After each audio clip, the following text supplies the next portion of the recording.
The Queen is Dead. By Meep the Changeling. Chapter 19. Revisions, Revelations, and Relatives. Dusk, 2nd of Plantation 15 EOH, midnight, 2 days at sea. It's rare that I get to learn something new. I imagine many people are frustrated when they learn something new. I'm usually not one of them, but this time well. I learned something about myself, and I didn't like it. I plan far too complexly. That seems like it shouldn't be a thing, but it most definitely is. With but 2 days at sea, my little team was already ahead of schedule. I knew I shouldn't have gotten Sudakaman to take them right to Keys, but I had been afraid of them having to go over land and being far too slow. Instead, they were moving far too quickly. So quickly in fact that the final stage of my plan was already completely shot. Unless I intervened in a more direct than usual manner to accelerate the other side of the equation too. Meaning I was pretty much fucked, because if I did that, others of my kind would see it, and probably work out that I was breaking the rules. The walls between realities are thin in some places, and allow you to see through into other places similar to your own. I had seen what happened to a version of me who broke the rules once. It was one of my worst memories. I wasn't going to stop breaking the rules, mortals need help. So what I had to do was not let myself get caught. Which left me with but one way to do things. I knocked on my mother's door, took a quick breath and called, "Mom, it's dusk, I need to talk." The door folded open, collapsing in upon itself, yet outwards and around me. In essence the door passed around me, leaving me in my mother's workshop. It's easier to understand if you know fifth-dimensional geometry. Mom's workshop fits her perfectly, clutter everywhere, projects in many stages of completion scattered around, mementos of past accomplishments on display, and tools of every kind set orderly upon the proper workbench. She's creativity. Her home oozes her very essence. Almost literally. "Just a moment," Mom called, hooves clicking on something metallic. "I need to sculpt this just a bit better." "No problem," I replied, looking over at the curtained-off section of her shop where the new things were. Who knew what she would try to get permission to put into the world this week? Nobody, that's who. We gods are assigned to an area of space. You would think that we would take the form of something living in that space. But that's not true, only my direct family used pony avatars. Mom always took the form of an alicorn. Which is fair, when she created that possibility for pony kind she did shape it after how she liked to look. She's a bit taller than Celestia, has nice glossy white fur, a mane and tail of a uniform dark wine red color, joyful blue-green eyes, and a quill and inkwell cutie mark. I personally think she looked too plain for someone who is the literal source of all creativity, but that's just not something you say to your mom. Mom trotted out from behind a stack of boxes, wiping her mane from her eyes with her magic as she came into view. "Please tell me you haven't been fighting with your brother again." I shook my head. "For once, no. We would fight far less if he didn't intentionally make my job harder." "Just saying." Mom sighed and held a hoof to one of her temples. "You have been butting heads for 6 entire cycles. It's starting to give me a headache and I don't even know how that is possible." "Mom," I said flatly, "I said we weren't fighting." "Oh, thank Dad," she exclaimed, smiling instantly, "I am much happier to talk with you now. What do you need?" I bit my lip nervously.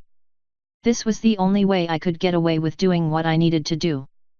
By making them think I was something completely unrelated. The thing was, it's hard to lie to your mom when she's immortal. Try lying to your mom when she is literally divine. "I want to do something nice for Celestia and Luna," I said, using a truth to skirt around the other truths.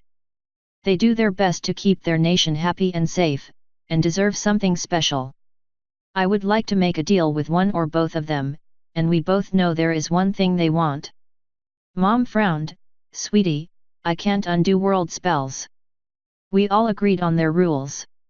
Once a mortal casts their allotted spell, its effects are eternal, even for us. I know, I said, nodding gently. I want your permission to allow their parents' souls to haunt the area around their bodies. That isn't breaking the spell, their physical bodies will remain petrified, it's simply modifying what happens to the intangible parts of them. Mom's face scrunched as she thought about it. I think that would be fine. If I gave you permission, then that's within the rules. But you're not old enough to be allowed to intervene in the lives of people as important as they are. I shouldn't need to remind you, dear. You don't. That's why I also want you to order me to make a deal with them. I explained. Bargains for souls or the dead are my job. We both know those two deserve something nice and their parents deserve some form of existence other than eternal limbo, and frankly mortal kind is starting to lose faith in us. Most of Equestria doesn't even know your name anymore. She nodded, and sighed sadly, but also understandingly. True, but that's not a bad thing. Ponykind is growing up.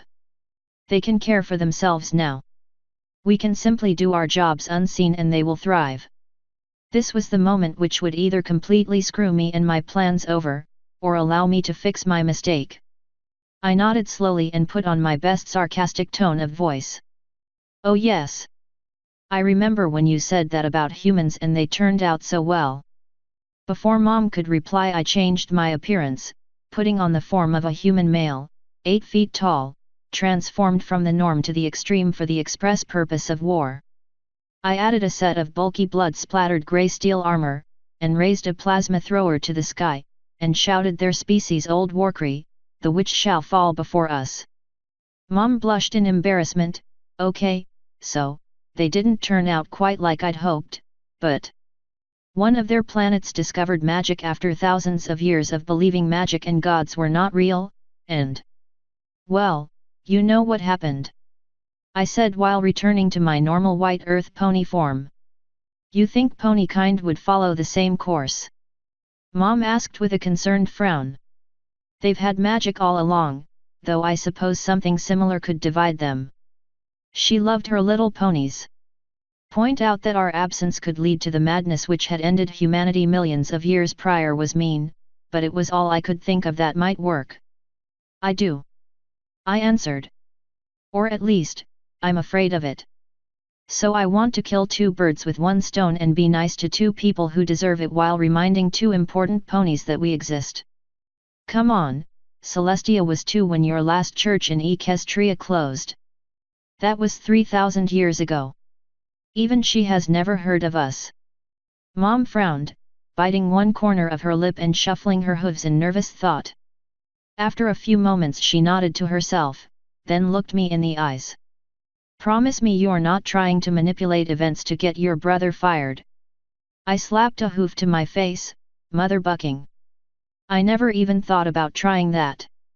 Mom face-hooved with me, don't tell your dad I put the idea in your head. Please. I giggled.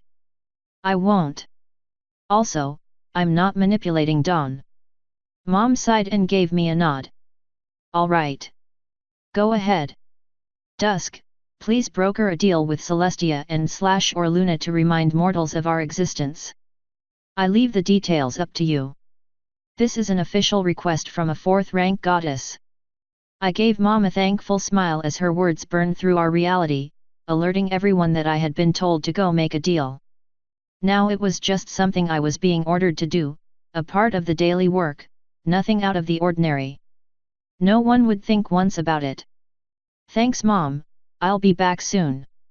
Hold on, Mom said in that unique tell me everything or else, mother's tone, I'll let you do it, because you're doing something other than fighting with Dawn. But I want to know why you really decided to help them. I felt a hoof yank on my metaphorical brain, sending a wave of panic through me. I was right, there was no fooling Mom, at least, not completely. I would have to tell her something to satisfy since she partially saw through me, it had to be true. There was only one true thing I could tell her which would make sense. It was also a small reason behind my actions. Not the main one, just a little bonus for myself. I took a deep breath, cleared my throat and replied, Mom, I like Luna. Mom nodded, I see. So you want to try to make friends? I suppose. Not that kind of like. I admitted with a light blush and quick hoof scratch behind the head. Mom raised an eyebrow at me. Bug. She was upset. Dusk, she's a mortal. Mom berated. I can't help who I like. I retorted. Besides, no one sees as many mortals as I do. If you think about it, it makes sense that I'd eventually like one of them. I see literally all of them. I just want to protect you. Assuming she isn't killed, when this cycle ends and the mortal plane reforms, even an immortal will perish. You couldn't keep her alive through it, other deaths have tried and failed. Mom pleaded. First, I accept the fact of her destructibility. Second, I could to keep her alive. We both know of a few cosmic evils which have survived multiple cycles. It can be done. I objected. No one knows how they managed to survive, Mom started. Sure, we don't know right now. But if I married her today, I'd have 10 to the 10 to the 52 years to work it out. I'm a smart cookie. But if I don't, that's okay. You do know you're talking to death, right? All things end one day. It's inevitable, and nothing to fear. Seriously, how many times did I need to explain this to others of my kind? Mom huffed irritably and rolled her eyes. Fine. Go ahead. You're old enough to make your own decisions. At least in our personal life. I let out a sigh of relief. Thanks, Mom. I'm heading out now. That was one hurdle in a life goal passed. Hopefully Luna liked girls, I hated being a stallion. I'd do it for her though. Assuming she liked me back. Deciding to not think about not being liked back, I took a step back and down to the mortal plane. I spawned my avatar just inside of a broom closet in the Canterlit Palace. I didn't feel like walking the entire way, and who knows what a guard's pony would do if they saw some pony fold in from higher dimensions. Okay, fair enough, I know. I just didn't want to cause running and screaming today. I adjusted my view of my surroundings so I could see as if I were standing behind myself, and proceed to ensure I looked nice. Normally I just set myself to look like your typical pony, as in, what biology says a pony is. This time I made my fur have that fresh shampooed shine and smell, put my mane up into a ponytail, for irony's amusement, and gave my normally simple mane and tail the look of being freshly trimmed. After clipping my view through the door and ensuring the hallway was empty, I trotted outside and headed towards the Night Court's courtroom.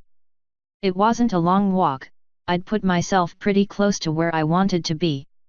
A few short minutes took me to the large open double oak doors of the court's waiting room. Which was empty, as usual. 15 whole years and poor Luna still only saw 5 or 6 ponies a night. I guess after 1,000 years a culture just gets so used to Celestia solving everything that no pony bothers with her sister. Poor mare, thank Mom she found some friends. As I walked into the waiting room, 2 lunar guards immediately dropped their book and snack, the coveted never do anything post. Gotta love/hate it, and put on their serious business faces. Ma'am, please wait a moment while we see if the princess can see you. The guard on the left said quickly as she pushed her book behind a seat to hide it from view. I gave the light brown bat pony a smile. We both know she isn't doing anything too important. It's a Thursday, so her friends are not over, and I quickly looked through the door to find the court chamber empty, as I had expected. No pony is currently speaking with her. Fair enough, miss, but there are protocols to royal visits. The other guard objected, straightening his helmet with a quick push of his magic. I gave them a polite nod. Yes, there are, and I am very sorry to arrive unannounced, but this is sort of a clandestine and critical meeting. Would you please simply tell her that Dias Custos Dusk Vitae would like to see her on a matter of business? The brown guard tilted her head to one side slightly. Hold on. That title is familiar. I nodded, yes, my people used to have a lot more contact with Equestria. I'm here to see about opening up old diplomatic ties. I'm sorry for showing up unannounced, but I am maneuvering around political rivals. Oh. The other guard quickly stood up and opened one of the doors leading into the court chamber.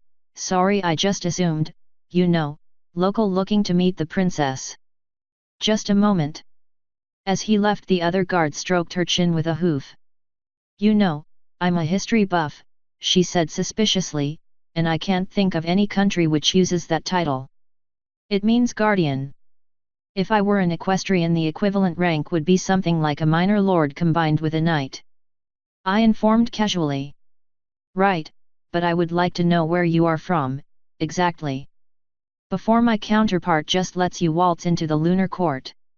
She said, narrowing her eyes in further suspicion. Well, fair enough. I had been actually wanting to make my kind known again. The odds of you recognizing my home's name are pretty tiny. It's been about 1,000 years. Have you heard of Aramenel? I asked. Her eyes unfocused for a second, a sign of a bat pony thinking hard. No, I can't say that Her eyes suddenly widened, then narrowed dangerously as she reached for her spear. Oh, you are so full of horse appl. I waved a hoof to arrange some quantum foam into the relevant atoms to form a hoof-sized wooden treasure chest, and it to manifest in a reverse dissolving in water style. No, I'm not. Want a jewelry box? The spear she had been reaching for remained lying against the wall as the mare's eyes remained transfixed on the box. How did you do that? You're not a unicorn. I folded the fabric of space-time to fit quantum particles together into the correct arrangement to form matter, and guided that matter into the form of this box. Want it? It's real. Permanent too. I explained, hoping my simple-ish explanation would do. But how did you do that? You're not a unicorn. She exclaimed. I'm also not an earth pony. I've heard that my great-uncle lives here these days. Discord and I are kin. I explained. Wah? She asked, mouth working into a shocked O shape. The poor mare seemed to just shut down. So I set the jewelry box next to her spear just as the door swung back open, and the other guard emerged. The princess doesn't recognize your name, but she will meet with you. The guard informed, gesturing to the open door. What's wrong with her? I made her a jewelry box and mentioned my great-uncle. I replied, trotting into the dark oak and deep blue silk decorated courtroom. She'll be okay. Luna looked great on her throne under the epic 5 Celestia's tall tapestry depicting her cutie mark. Though she always looked great in my opinion. Perhaps exceptionally great is the right phrase. The way the moonlight passed through the skylight and made her silver throne glow like the moon was awesome. If my boss's rules didn't dictate what I was allowed to spend my power on, I would have my couch glow like that. Then I could look regal as hell while watching old TV shows and eating chips. Man, I wish I could get a promotion to even one higher privilege level. I could do the epically gorgeous ethereal wavy mane. But I didn't want to steal her thing. Also, I liked my simple look. It suited me. Luna gave me a suspicious look as I entered. I am curious to know who the pony who is brazen enough to claim to be a minor god of the ancient world in order to see me is. I face-hooved. Oh right. You were trapped in the moon, your memories are fresher. How the hay had I not taken that into account? Sure, we hadn't been directly doing things in Equestria for 100 years before she was born, but still. She would remember the basics. Quite so, Luna replied in a not amused tone. The question remains, who are you, and why did you choose to lie to my guards? You would have been let in to see me in an hour at most.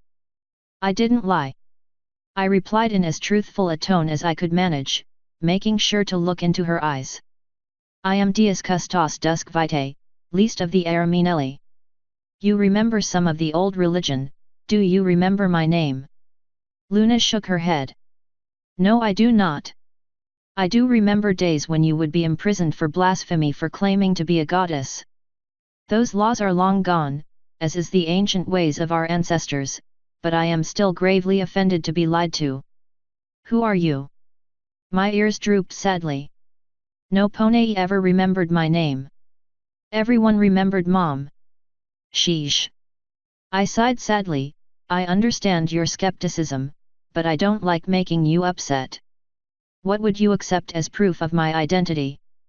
Very well, on the off chance you are telling the truth, I will humor you. Luna informed. I will accept anything which is unmistakably beyond the power of pony kind as proof. I thought for a few moments. Pony magic can do a lot of what I can, so that could be a tall order for some pony with a good background in magic like Luna. Oh. I smiled happily. Discord can vouch for me. He's chaos. He lives here, you have to believe. Discord has repeatedly insisted that he isn't the god of chaos. Luna interrupted with a roll of her eyes. Well, of course he did. I objected, he's chaos. He's never worked like the rest of us, I mean it's his nature.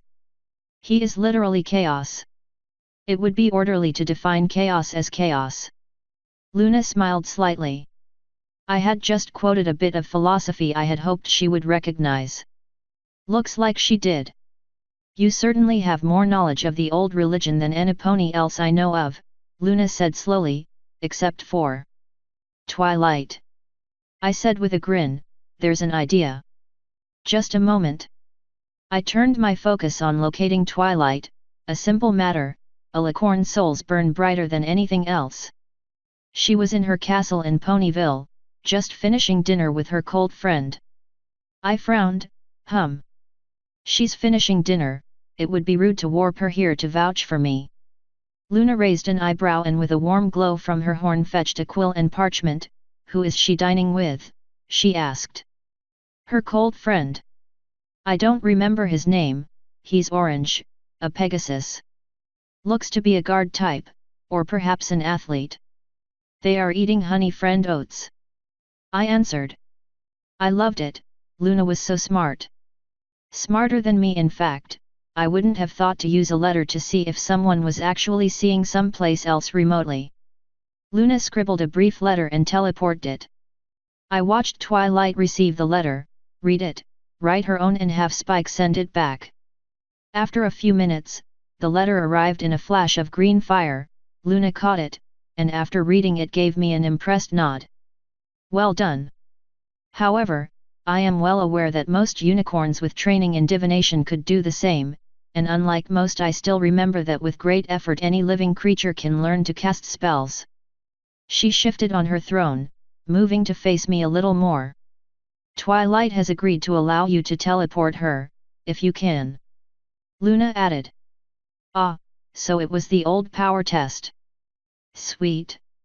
I already had Twilight located, so I simply focused on the space around her, careful to not select anything like the floor she was standing on, and bridged her space-time position with the spot 3 feet to my left.